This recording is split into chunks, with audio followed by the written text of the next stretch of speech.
बिस्मिल्लाहिर्रहमानिर्रहीम, अस्सलाम वालेकुम। हाइपोथेसिस टेस्टिंग सीरीज पे हम वर्कआउट कर रहे हैं। Today we will discuss test concerning proportion. अगर हमारे पास डाटा जो है प्रोपोर्शन की फॉर्म में अवेलेबल हो और उस पर हमने 5 step hypothesis testing procedure apply करना हो तो कैसे करेंगे। Let's start. A proportion is the function or percentage that fraction or percentage that indicates the parts of the population or sample having a particular rate of interest. तो proportion असल में fraction होती है, number of successes divide by total population. जैसे हमने last example देखी थी कि कोई भी आपने वोटिंग करवानी है, कोई भी एक्शन परफॉर्म करना है, तो आपके पास एस्टिमेशन आप लेना चाह रहे होते हैं।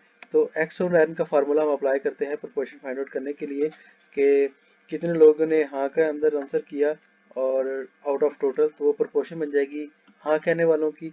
और कितने लोगों ने ना में आंसर किया और तो नाम कहने वाले आंसर्स की quantity divide by total number of population, वो हमारे पास प्रोपोर्शन आ जाएगी ना कहने वाले लोगों की। ठीक है, फॉर एग्जांपल आपके पास 10 बॉल्स हैं, जिसमें से 6 बॉल्स जो है वो वाइट हैं, 4 बॉल्स जो है वो रेड हैं। तो वाइट का प्रोपोर्शन क्या होगा, 6 डिवाइड बाई 10, 0.6 जो है वो प्रोपोर्शन आ जाएगा वाइट का, और 4 डिवाइड बाई 10 जो है वो 0.4 प्रोपोर्शन आ जाएगा रेड का। तो ये प्रोपोर्शन कहलाता है।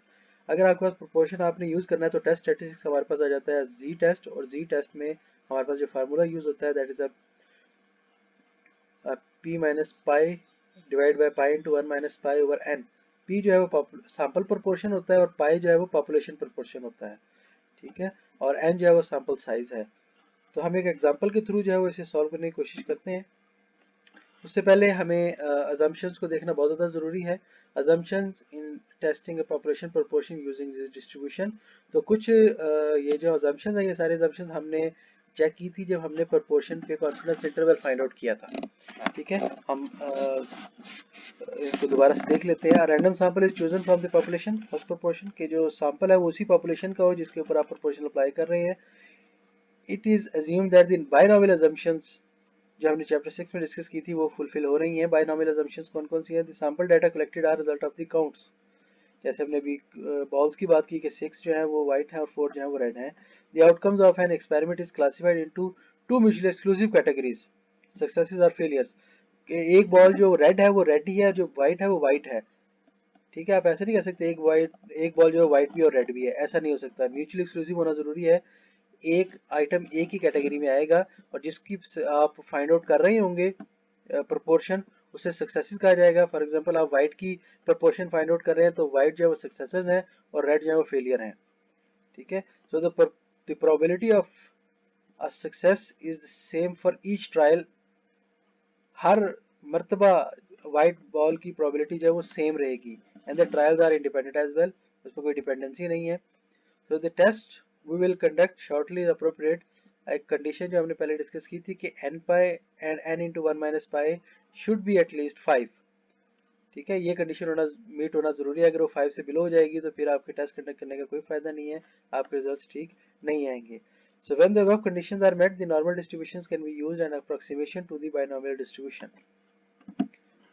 So this is the formula हमने पहले बात की. This is a sample proportion, this is a population proportion hypothesized, and this is the sample size. So here is an example. Test statistics for testing a single population proportion. Example is there. Suppose prior elections in a certain state indicated it is necessary for a candidate for governor to receive at least 80% vote, at least 80% vote of in the northern section of the state to be elected. The incumbent governor is interested in assessing his chances of returning to office and plans to conduct a survey of 2000 registered voters in the northern section of the state. Using the hypothesis testing procedure, assess the governor's chances of re-election. तो यहाँ पर उसने जो है वो बताया कि at least 80% votes का होना बहुत ज़्यादा ज़रूरी है अगर उसने दोबारा से इलेक्ट होना है। तो he is claiming the less than 80% over there. So first step is state the null and alternative hypothesis. So population proportion उसने दिया है कि at least 80% less than 80 पाई की वैल्यू आ गई। तो जो भी आप पॉपुलेशन पैरामीटर को डिस्कस करेंगे उसी को यहाँ पे डिनोट करवाएंगे। पहले हमने मीन की बात की थी, पॉपुलेशन मीन की, तो म्यू लिख रहे थे हम इस जगह पर। ठीक है, अब हम सैंपल पॉपुलेशन प्रोपोर्शन की बात कर रहे हैं तो यहाँ पर हम पाई लिखेंगे। तो पाई इज लेस देन 0.8, इसका अपोजिट नल हाइपोथेसिस हो जाएगा ग्रेटर देन इक्वल टू 0.8। यहाँ पर उन्होंने 0.05 लेवल ऑफ सिग्निफिकेंस दिया है। सेकंड स्टेप में select the level of significance में हम लिख देंगे 0.05। थर्ड स्टेप जो है वो हमें फाइंड आउट करना होगा कि वैल्यू जो है वो अजम्पशन जो हमने डिस्कस की थी n pi into N minus pi one minus pi जो है वो 5 से अबव होना ज़रूरी है। तो n जो है वो हमारे पास है 2000 और पाई है जी 80 और 2000 को 0.8, 80% है ना, तो 0.8 हो जाएगा। तो अगर इसको मल्टीप्लाई करें तो that value is greater than 5 as well. और 1 माइनस पाई जो है वो 0.2 बचता है। 0.2 को अगर हम 2000 से मल्टीप्लाई करें तो दैट इज अगेन 5 से अबव बन जाती है वैल्यू। तो इट मीन्स ये अजम्पशन पूरी हो रही है, हम जी टेस्ट को अप्लाई कर सकते हैं।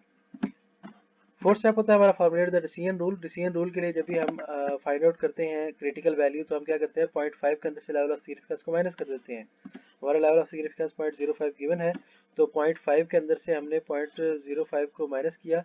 पूरे अल्फा को माइनस क्यों कर रहे हैं, क्योंकि हमारे पास वन टेल्ड है, क्योंकि अल्टरनेटिव हाइपोथेसिस में जस्ट लेस देन का साइन है, नॉट इक्वल टू का साइन नहीं है। जब डायरेक्शनल हाइपोथेसिस होता है तो वन टेल्ड होता है, तो वन टेल्ड में पूरे जो है वो अल्फा को माइनस कर देते हैं। वैल्यू आ गई हमारे पास 0.9500। इस वैल्यू को हम टेबल में सर्च करते हैं तो 0.945 सॉरी ये 4500 आ रही है, 95 नहीं। सो 4500 हमारे पास वैल्यू आ गई है। 4.00 देखें तो यहाँ पर करीब तीन वैल्यू बन रही है 4495 एंड 4505। इन दोनों के दरमियान 0.005 का 0005 का गैप है। ये 0.0005 छोटी है और ये 0.0005 बड़ी है। तो अगर एक जैसे इक्वल डिस्टेंस आ जाए तो हम बड़ी वाली वैल्यू को लेते हैं। ठीक है जी, तो 0.4500 के करीब तीन बड़ी वैल्यू बनती है 0.4505। तो इसके करस्पॉन्डिंग एंड्स को हम ऐड कर लेते हैं 1.6 एट 0.05, तो बन गया 1.65। तो क्रिटिकल वैल्यू हमारी बन गई है 1.65। अब ये आएगी किस तरफ, तो इसके लिए हम अपना देख लेते हैं हाइपोथेसिस की डायरेक्शन। ये लेस देन है तो लेफ्ट साइड पर आएगी, तो लेफ्ट साइड पर नेगेटिव वैल्यू बन जाएगी, तो -1.65 हमारे पास क्रिटिकल वैल्यू आ गई। तो हमारे पास फार्मूला से जो वैल्यू आएगी अगर वो -1.65 से छोटी हो गई तो रिजेक्शन रीजन में आ जाएगी। इट मीन्स कि हम नल हाइपोथेसिस को रिजेक्ट कर देंगे और अल्टरनेटिव को एक्सेप्ट कर लेंगे। और अगर वैल्यू -1.65 से अबव चली गई तो एक्सेप्टेंस रीजन में आ जाएगी, तो हम नल हाइपोथेसिस को एक्सेप्ट कर लेंगे। तो नल हाइपोथेसिस हमारा क्या है, ग्रेटर देन इक्वल टू 80। तो इस सूरत में वो इलेक्ट हो जाएगा, और अगर अल्टरनेटिव हाइपोथेसिस एक्सेप्ट हुआ तो इस सूरत में दोबारा वो इलेक्शन जीत नहीं सकता। तो हमारे पास जी 1550 लोगों ने कहा कि जी वो करंट जो है वो वोट देंगे, करंट मेंबर को वोट देंगे आउट ऑफ 2000। तो number of successes divide by total number of outcomes के 2000 में से 1550 ने कहा, ये प्रोपोर्शन आ गया पॉपुलेशन सैंपल प्रोपोर्शन पी की वैल्यू। और पॉपुलेशन प्रोपोर्शन ऑलरेडी गिवन था कि एटलीस्ट 0.80 होना जरूरी है, तो 0.8। तो 0.8 into 1.1 minus 0.8 pi into 1 minus pi divide by N की वैल्यू क्या है 2000, इसका अंडर रूट। ये सारी चीजें सॉल्व करने के बाद रिजल्ट आया जी हमारे पास -2.80। This -2.80 is lying at the left side of the uh, -1.65, क्योंकि ये -2.80 छोटा है -1.65 से, तो ये रिजेक्शन रीजन में आ गया। इट मीन्स कि we have to reject the H not, तो एच नॉट को हमने रिजेक्ट कर देना है। तो make the decision rule. Decision rule में हमारे पास ये आ रहा है कि एच नॉट रिजेक्ट हो गया। It means alternative hypothesis accept हो गया। अल्टरनेटिव हाइपोथेसिस एक्सेप्ट होने का मतलब है कि उसके वोट 80% से कम होंगे। 80% से कम होंगे तो वो दोबारा सेलेक्ट नहीं हो सकता, वो गवर्नर अब दोबारा सेलेक्ट नहीं हो सकता। So in this way we can find it out the results. हम इंटरप्रेट कर लेते हैं इसको। The computed value Z 2.80 is in the rejection region, so the null hypothesis rejected at 0.05 level. So the difference of 2.5% point between the sample percent, तो ये 1550 divide by 2000 का है तो 77.5% आता है रिजल्ट। सो 80% से पहले ही बिलो था, तो एविडेंस इतने हमें मिल गए हैं कि वो दोबारा गवर्नर सिलेक्ट नहीं हो सकता।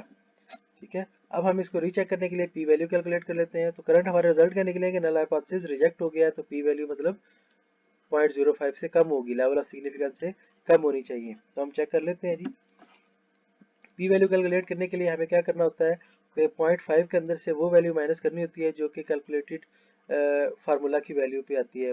2.8 हमारी कैलकुलेटेड वैल्यू है, तो 2.8 पे आप चेक करते हैं टैबुलेटेड वैल्यू क्या है, 2.80, तो 0 और 2.8, तो वैल्यू आती है 4974। तो 0.5 के अंदर से 4974 माइनस करें तो रिजल्ट आता है 0.0026। तो ये वैल्यू 0.05 से छोटी है, तो इसका मतलब पी वैल्यू कम हो गई है, हाइपोथेसिस हमारा सिग्निफिकेंट हो गया है, नल हाइपोथेसिस रिजेक्ट हो गया और अल्टरनेटिव हाइपोथेसिस एक्सेप्ट हो गया है। ठीक है, तो जब भी P value level of significance से छोटी हो जाए तो इट मीन्स के results are significant, null hypothesis reject हो गया है। So in this way we can find out the hypothesis testing procedures while using the proportion. शुक्रिया, धन्यवाद एंड थैंक यू। इससे रेलेवेंट कोई भी इशू, कोई भी प्रॉब्लम है तो आप इस वीडियो के कमेंट सेक्शन में कमेंट कर सकते हैं, आपको टाइमली रिस्पॉन्ड किया जाएगा। Thank you again.